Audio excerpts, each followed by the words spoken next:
Okay, so maybe the CSC is a little light on biologists of note, and a little heavy on religion and lawyers. But they are a think tank after all. It's not as though they were a research lab.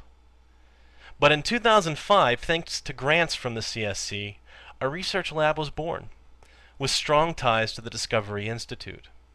They call it Biologic Institute. I call it the God Lab. P.Z. Myers calls it cargo cult science. A journalist from the New Scientist, a magazine for science people, showed up at the front door in late 2006 in an attempt to interview the researchers there. After getting a chilly reception, including actually having the door slammed in her face, she was finally granted an audience with one of the directors, George Weber, a retired business professor at a private Christian college. He stated that we are the first ones doing what we might call lab science in intelligent design, and the objective is to challenge the scientific community on naturalism. He also states that Biologic Institute is a branch of Discovery Institute. A few days after this interview, Weber left the board. In an email, the lab's senior researcher and spokesperson, Doug Axe, told the New Scientist that Weber was found to have seriously misunderstood the purpose of Biologic and to have misrepresented it.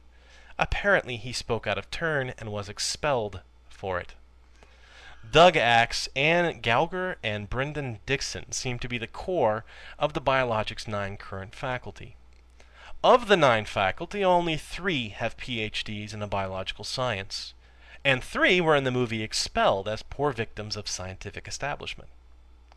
So how productive is this research institution, operating on a budget of $500,000 a year? Since 2005, they have produced 2 papers. That's 1 paper per 2 years between 9 faculty.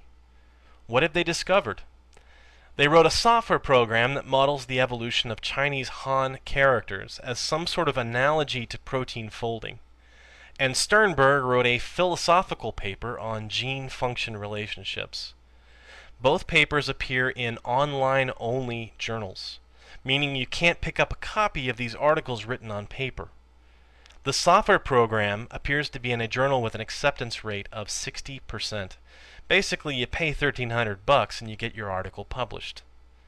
The other is in a Philosophy and Mathematical Modeling of Bioinformatics journal. And yet, on their website, they list over 30 publications. But wait a minute, some of their publications predate the inception of the Institute by 6 years.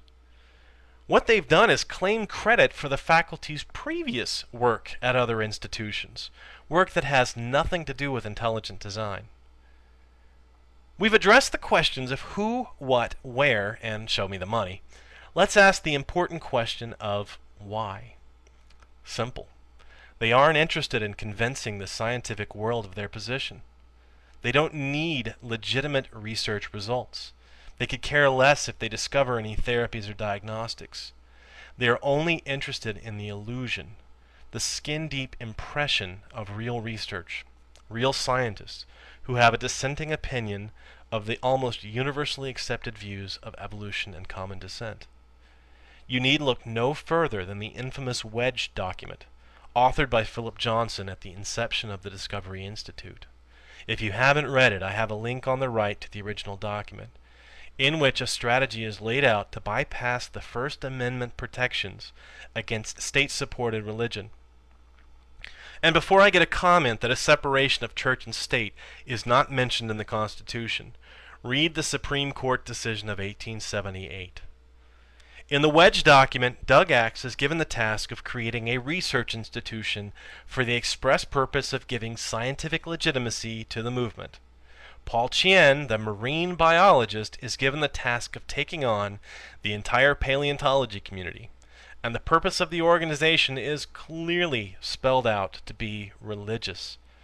I don't understand how anyone could believe that this institution is anything other than a religious apologetics organization attempting to disguise itself to bypass constitutional protections. And they are succeeding, because the American people don't know the difference between a point mutation and a point guard. Two guys with lab coats have a disagreement. How is the average person supposed to make a choice? Teach the controversy? That sounds eminently reasonable. The Discovery Institute is preying, pun intended, on poor scientific competence of the American people, and picking their battles where local government is dominated by fundamentalists and evangelicals. It's sad and a little scary, and unless people wake up and realize what is being done, science education in the U.S. is in real jeopardy. I want to leave you with an entertaining story that made me laugh. Anne Gauger, one of the faculty of the Biological Institute, reported on her work at the Worcester Retrospective Symposium. She discussed leaky growth in microbial colonies at high densities, leading to horizontal transfer of genetic information, and announced that under such conditions she had actually found a novel variant that seemed to lead to enhanced colony growth. Gunther Wagner said, "So, a beneficial mutation happened right in your lab," at which point the moderator halted questioning. Thanks for watching.